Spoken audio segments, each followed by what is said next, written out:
Road तो मुझे तो नहीं लग रहा है कि बहुत बड़ा विकास यहाँ पे ये ममता देवी के थ्रू 3 साल में हुआ है। नमस्कार, मैं वेब समाचार 24x7 से अंकित सिंह बोल रहा हूं।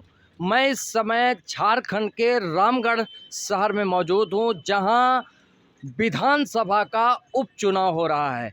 ममता देवी जो यहां से विधायक थीं, उन पर मुकदमा चल रहा था, जिसके कारण उन्हें सज़ा हुई और उनकी सदस्यता चली गई, जिसको लेकर के उपचुनाव हो रहा है। और उपचुनाव में उनके पति बजरंग महतो चुनाव लड़ रहे हैं, जो कि कांग्रेस पार्टी से हैं और उनको जेएमएम पार्टी का समर्थन है। वहीं सुनीता देवी जो यहाँ के सांसद श्री चंद्र प्रकाश चौधरी जी की पत्नी हैं, वो भाजपा एनडीए आजसू पार्टी से लड़ रही हैं, जो कि एनडीए की उम्मीदवार हैं।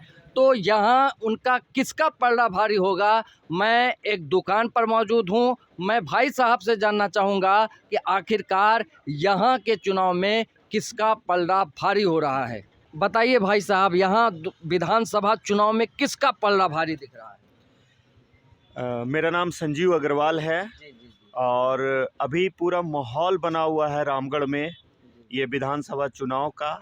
और मुझे लगता है कि अभी जो पल्ला भारी मेरे को लग रहा है, ऐसे तो कांटे की टक्कर है, लेकिन पल्ला जो भारी लग रहा है वो सुनीता चौधरी जी का ही लग रहा है।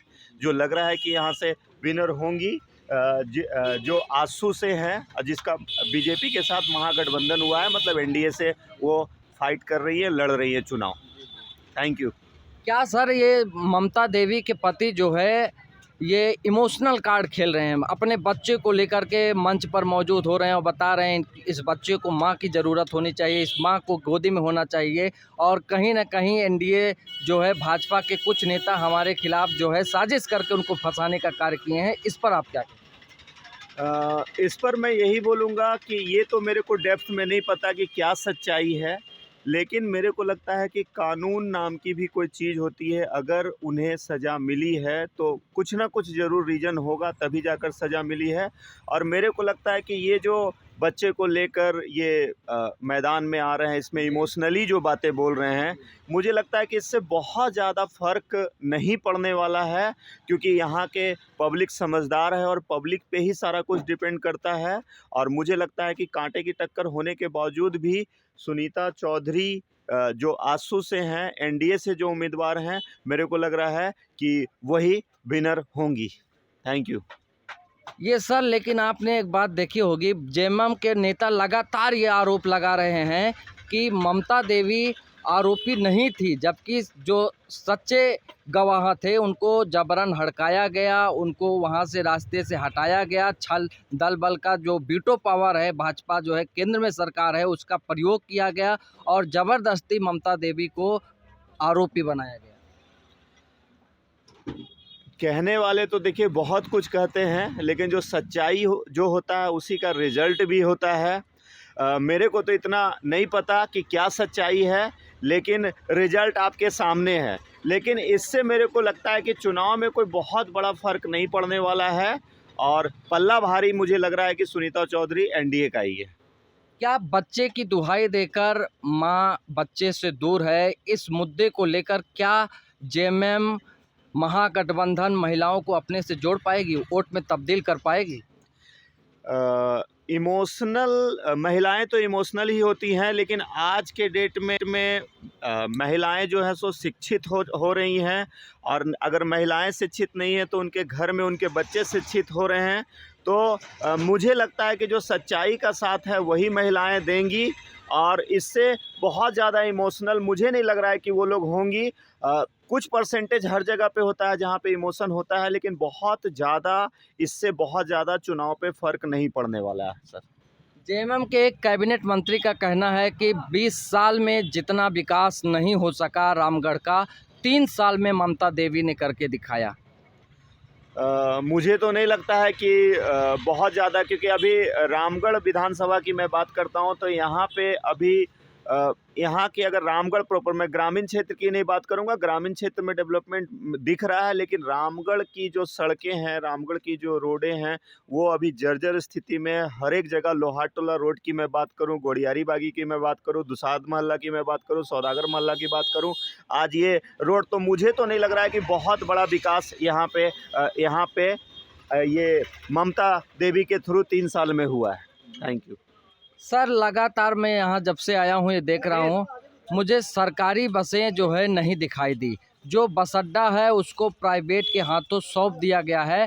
क्या ये आप सबकी डिमांड नहीं है? क्या कोई यहाँ का कोई भी विधायक, स्थानीय विधायक क्या इस बात पर जोर नहीं दिया कि यहाँ सरकारी सेवाएं चलनी चाहिए, बस की सेवा? कोई भी विधायक जो है सो इस पे जोर वाकई में नहीं दिया है, क्योंकि यहाँ पे सारी प्राइवेटी बसें चल रही हैं, सरकारी बसें नहीं चल रही हैं, जबकि चलना चाहिए सरकारी बसें। और आने वाले कल में चाहे विनर कोई भी हो, इस पे विचार विमर्श होना चाहिए और सरकारी बसें चलनी चाहिए। लोगों की नीड है, लोगों की ज़रूरत है सर। सर मैं देख रहा हूँ जहाँ 50 रुपये किराया होना चाहिए था वहाँ दुगना 100 रुपये किराया ले जा रहा है। कहीं ना कहीं ये आम लोगों पर जो है निजीकरण के जरिए जो है उनसे जबरन पैसा वसूलने का काम कर रहे हैं। बिल्कुल आप सही बोल रहे हैं। जहाँ पे 50 रुपये किराया होनी चाहिए, प्राइवेट बसें चलने की वजह से या प्राइवेट गाड़ी चलने की वजह से आज किराया भी बहुत ज़्यादा बढ़ चुका है, जिससे आम जनता को बहुत ज़्यादा परेशानी हो रही है। इसलिए इस चुनाव के बाद जो है सो सरकारी बसें आनी चाहिए और भाड़ा में कटौती होनी चाहिए। मैं इधर देख रहा हूँ पुराना बस स्टैंड जो है उसको टैक्सी स्टैंड में बिल्कुल तब्दील कर दिया गया है। कहीं ना कहीं सरकार को, जो सरकार होगी, जो यहाँ के स्थानीय विधायक होते होंगे, उनसे कुछ इस तरह का जो है रुपया लिया जाता होगा। क्या ये रुपया सरकारी खजाने में जाता होगा या फिर विधायक के हाथ? मुझे तो लगता है कि जो भी वसूला जाता है वो सरकारी खजाने, मैं एक आम जनता हूँ इसलिए मैं अपनी बात रख रहा हूँ। सरकारी खजाने में न जाकर विधायक के ही हाथ में जाता होगा और वहीं से डिस्ट्रीब्यूटर या फिर उसके जितने भी इर्द गिर्द जो उनके संपर्क के लोग हैं या जो उनके साथी हैं उनमें भी डिस्ट्रीब्यूट हो सकता होगा। सर ममता देवी के पति जो है चंद्र प्रकाश चौधरी जी यहाँ से स्थानीय सांसद हैं। क्या उनके इस सांसद का, इस पद का सुनीता देवी को कुछ लाभ हो सकता है? मेरे को तो लगता है कि कुछ तो लाभ होना चाहिए, क्योंकि वो गिरिडीह के सांसद हैं और अगर उनके हस्बैंड हैं श्री चंद्र प्रकाश चौधरी जी, तो उनका भी एक पद है जिसकी वजह से इनको कुछ तो फ़ायदा होगा। और ये जो चुनाव हो रहा है, इस चुनाव में भी उनकी वजह से सुनीता चौधरी को फ़ायदे होंगे और ज़्यादा वोट उन्हें मिलेगा। नहीं, पद से फायदा होगा कि उनके द्वारा किए गए कामों से फायदा होगा? कुछ काम उनका नज़र आ रहा है? काम तो उन्होंने किया है, श्री चंद्र प्रकाश चौधरी जी ने काम किया है, बहुत सारे जगहों पे है जो उन्होंने डेवलपमेंट पे काम किया है और उनके काम से श्री सुनीता चौधरी को फ़ायदा होगा। आपका बहुत बहुत धन्यवाद, आप हमारे साथ जुड़े, आपने अपना अमूल्य समय दिया, बहुत बहुत धन्यवाद। Thank you sir.